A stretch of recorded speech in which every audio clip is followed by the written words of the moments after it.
Welcome at dito natin tatalakayin ang post na may link.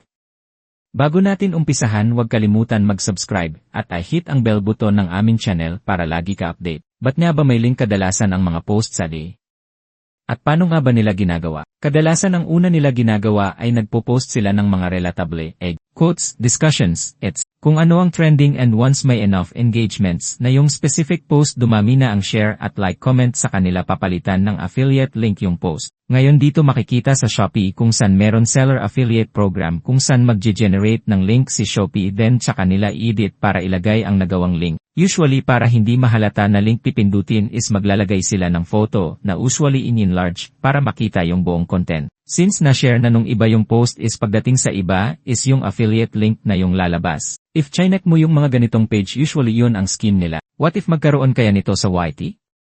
Para madagdagan ang views sa video mo. Atin abangan sa mga susunod na video. Salamat sa panunood.